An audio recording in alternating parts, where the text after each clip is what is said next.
উপস্থিত আছে উপজেলা যুব মহিলা দলের আহ্বায়ক উম্মে রিফাত সুলতানা বন্যাপা।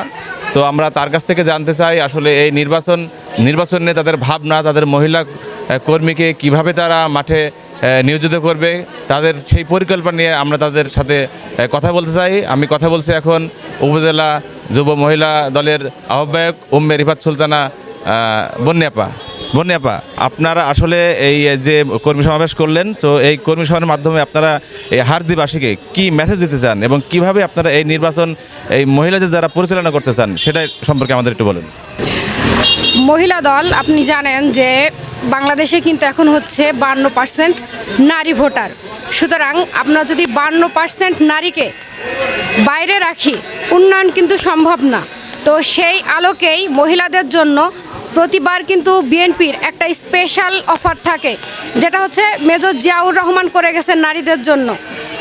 তারপর বেগম খালেদা জিয়া, ঠিক তারই উত্তরসূরি তারেক রহমান, উনিও মহিলাদের জন্য, মহিলাদের উন্নয়নের জন্য বেশ কিছু কর্মকাণ্ড হাতে নিয়েছেন। তার ভেতরে 31 দফার ভেতরে আরেকটা যেটা রয়েছে সেটা হচ্ছে মহিলাদের স্বাবলম্বী করার জন্য ফ্যামিলি কার্ড, যেটা আপনারা ইতিমধ্যেই শুনেছেন। এই ফ্যামিলি কার্ড, স্বাস্থ্য কার্ড, মহিলাদের শিক্ষা বিষয়ে যেন উন্নতি হয়, সমস্ত কিছু মিলিয়ে মহিলারা যেন নারী পুরুষদের কাঁধে কাঁধ মিলিয়ে সমাজে উন্নয়নমূলক কর্মকাণ্ডে অংশ নিতে পারে, এই জন্য আমরা মহিলাদের জন্য অনেক চিন্তা ভাবনা গ্রহণ করেছি। আচ্ছা, আমাদের প্রশ্ন হচ্ছে যে এই যে কর্মী সমাবেশ করলেন, এই কর্মী সমাবেশে এই মহিলা কর্মীদের কি মেসেজ আপনি যেতে চান? এই কর্মী সমাবেশে দেখেন, এখন প্রত্যেকটা বাড়ি বাড়ি তো আমার পক্ষে যে বলা সম্ভব না। এই কর্মী সমাবেশের মাধ্যমে মহিলাদের কাছে আমরা এটাই জানাতে চাই যে আগামী বিএনপি সরকার গঠন করলে মহিলাদের জন্য কি কি সুযোগ সুবিধা গ্রহণ করা হবে এবং মহিলারা কি কি সুযোগ সুবিধা পেতে চলেছে। ওকে, ধন্যবাদ।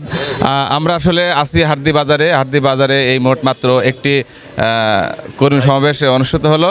আমরা এখন জানতে চাই যে হার্দি যে মহিলা সমাবেশ বা মহিলাদের নিয়ে বা হার্দির বিএনপির সকল কার্যক্রম নিয়ে তাদের ভাবনাটা কি সেটা আসলে আমরা জানতে চাই। হার্দি ইউনিয়নের ভারপ্রাপ্ত বিএনপি সভাপতি মনিরুজ্জামান মনির, তার কাছ থেকে আমরা জানতে চাই আসলে আপনারা এই হার্দি নিয়ে আপনাদের ভাবনাটা কি। বিসমিল্লাহির রহমানির রহিম। আমরা 9টা ওয়ার্ডেতেই প্রত্যেকটা জায়গাতেই শরীফুজ্জামান শরীফকে এত বিপুল পরিমাণ ভোটে জয়যুক্ত করে সংসদে দেওয়ার জন্য আমরা প্রস্তুত। নারী পুরুষ প্রত্যেকটা ওয়ার্ডেতেই বিপুল পরিমাণ ভোট দিই আমরা কিন্তু জয়যুক্ত করতে চাচ্ছি শরীফুজ্জামান শরীফ, 1 আসনের সংসদ সদস্য শরীফুজ্জামান শরীফকে আমাদের তরফ থেকে। আসলে এই হার্দি ইউনিয়নে মহিলাদের যে কিভাবে তারা আগামী নির্বাচনকে সফল করবে, এই যে একটা উদ্দীপনা উচ্ছ্বাস, এটাকে আপনি কিভাবে দেখছেন? এটি আমরা কিন্তু প্রত্যেকটা ওয়ার্ডই আমাদের ওয়ার্ড চলতেছে, প্রত্যেকটা ওয়ার্ডই বাড়ি বাড়ি মহিলা পুরুষ প্রত্যেক সময়ের জন্য বিকাল সন্ধ্যা সব সময়ের জন্য আমাদের ওয়ার্ড আছে। শরীফুজ্জামান শরীফের মহিলা টিম আছে আমাদের। তার মানে আপনারা এই হার্দি থেকে আশাবাদী যে আগামী সংসদ নির্বাচনে হার্দি থেকে আপনারা বিপুলভাবে শরীফুজ্জামান শরীফের ধানের শীষকে জয়যুক্ত করবেন, এটা আপনারা আশাবাদী? আমাদের 3 ডবল ভোট পাবে কেন এই শরীফুজ্জামান শরীফ হার্দি ইউনিয়নের থেকে।